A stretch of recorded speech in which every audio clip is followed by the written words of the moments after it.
Mobile, Alabama is one of the oldest cities in the South. Founded by the French in 1702, Mobile is a busy port city of gleaming skyscrapers and Southern traditions.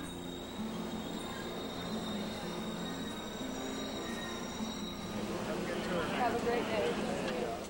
We are welcomed to Mobile by the Azalea Trail Maids. Each year, 50 of the city's outstanding high school seniors are chosen and trained to serve as ambassadors of goodwill to Mobile's growing number of visitors. Mobile, some years ago, was referred to as America's best-kept secret, but that is no longer the case. Velma Kroom has lived in Mobile all her life. It's a unique city. It is extremely southern, has the most wonderful, hospitable-friendly people in the world. And it is a wonderful place not only for adults to visit, but to bring their families as well.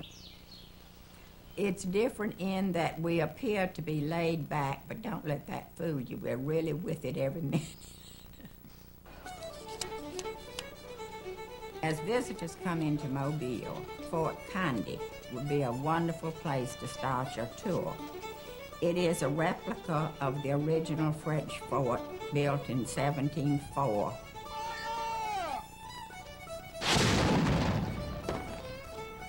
This tiny frontier settlement was the first capital of the French Empire in the New World and the port of entry of the entire Louisiana Territory. You do not want to miss seeing the Battleship Alabama and the Submarine Drum moored at Battleship Park, a short distance from the fort. The ship is extremely important because it served and saw duty in every major battle of the Pacific during World War II.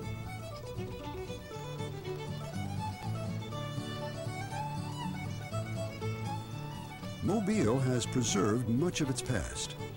There are over 4,000 buildings on the National Register of Historic Places. One of them is Velma Kroom's house. My home was built in 1869. It was purchased by the Kroom family in the 1870s when Major Stevens Kroom came to practice law in Mobile. We are in the 5th generation of the same family in the same home. As you go through the South, you are going to get the feel that we are different, and we are proud of our heritage, we are proud of who we are, and we have a great deal to be proud of.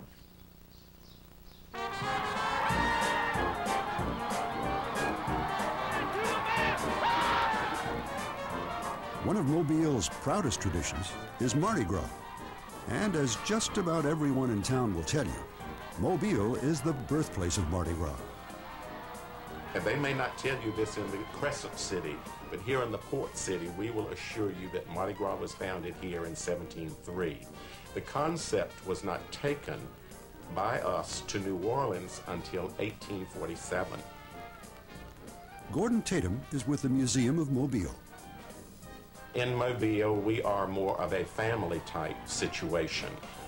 We take our youngsters from a very early age, and families participate in Mardi Gras. During Mobile's carnival season, a Mardi Gras king and queen are chosen. The queen dons an elaborate hand-woven gown. These young ladies are representatives of Mobile's oldest and finest families. A daddy has to have deep pockets. It's an expensive thing to make your debut and to be the queen of the Mardi Gras or to be a member of the court. If you are queen this year, then the queen next year is going to outdo you. She's going to have a more elaborate gown, her train, etc. But she must cover her ankles. Her neckline may be very, very low, but she must cover her ankles. And I say that surely a gentleman made that rule.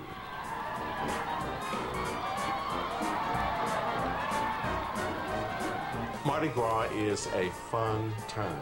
It is a party which we have been doing for 300 years, so we think, by golly, we know how to throw a good party after all this time.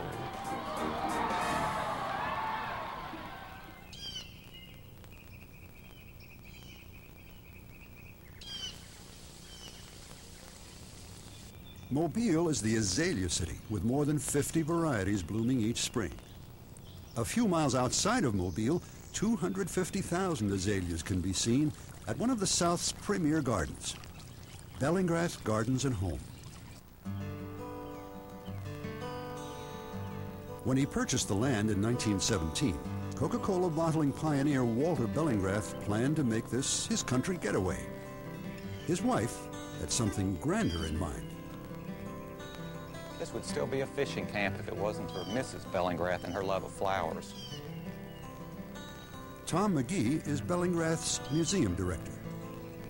The garden in their home in town in Mobile was a wonderland in the springtime, and Mrs. Bellingrath loved to buy more and more flowers, so as a result, a lot of that overflow of flowers made their way down to the fishing camp. The gardens today encompass about 68 acres within almost 1,000 acres surrounding it to protect it.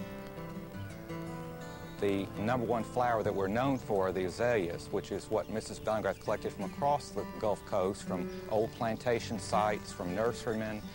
She had a network of people trying to find the most beautiful and unusual azalea types and varieties, as well as camellias.